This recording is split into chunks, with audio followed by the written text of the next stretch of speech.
यह घटना लगभग 400 वर्ष पुरानी है, जब एक वृद्ध महिला वृंदावन के प्रसिद्ध बांके बिहारी मंदिर पहुंची। वृद्धा के जीवन में कोई संतान नहीं थी और ना ही ऐसा कोई था जो उनका ख्याल रख सके। वह अकेली थी और अक्सर सोचती थी कि अपनी संपत्ति और जमीन जायदाद किसे सौंपे।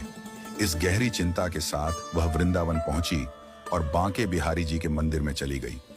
मंदिर के पावन वातावरण में वृद्ध महिला का मन भजन कीर्तन में रम गया। वह एक तक बांके बिहारी जी की मनमोहक मूर्ति को निहारने लगी। ठाकुर जी की भोली सूरत और उनकी निर्मल आंखें वृद्धा के मन में एक गहरी छाप छोड़ गईं। घंटों तक वह वहीं बैठी रहीं और उनकी नजरें केवल बांके बिहारी जी की मूर्ति पर टिकी रहीं। देखते देखते वृद्ध महिला के मन में एक अद्भुत विचार आया, क्यों न मैं बांके बिहारी जी को ही अपना पुत्र बना लूं और अपनी सारी संपत्ति उनके नाम कर दूं। इस विचार के साथ वृद्ध महिला के चेहरे पर एक मधुर मुस्कान आई। उसने अपनी भावनाओं को ठाकुर जी के समक्ष व्यक्त किया और दोनों हाथ जोड़कर कहा, हे ठाकुर जी, इस दुनिया में मेरा कोई नहीं है। आज से आप ही मेरे पुत्र हैं। मैं अपनी सारी संपत्ति आपके नाम कर देती हूँ। यह कहते हुए वह मंदिर से बाहर निकलने लगी, लेकिन तभी एक चमत्कार हुआ।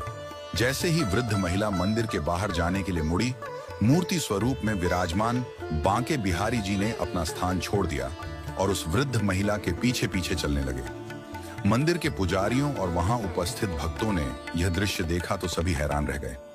पहली बार किसी ने देखा था कि ठाकुर जी अपनी मूर्ति स्वरूप अवस्था से बाहर आकर किसी भक्त के पीछे चल दिए हों। पुजारी तुरंत उस वृद्ध महिला के पास गए और हाथ जोड़कर पूछा, माई, आपने ऐसा कौन सा पुण्य किया है जो स्वयं ठाकुर जी आपके पीछे पीछे चल दिए? वृद्धा ने पुजारियों को अपनी पूरी कहानी सुनाई।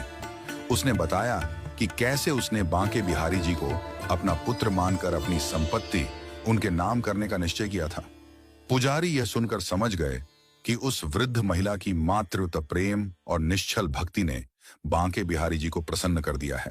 बांके बिहारी जी किसी नटखट बालक की तरह उस वृद्धा के पीछे पीछे जा रहे थे, जैसे कोई बच्चा अपनी मां के पीछे चलता है। पुजारी और भक्त यह चमत्कार देख अवाक रह गए।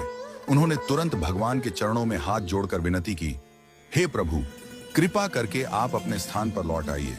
मंदिर की मर्यादा का ध्यान रखिए। हम आपकी लीला समझते हैं, लेकिन कृपा करके अपने सिंहासन पर विराजिए।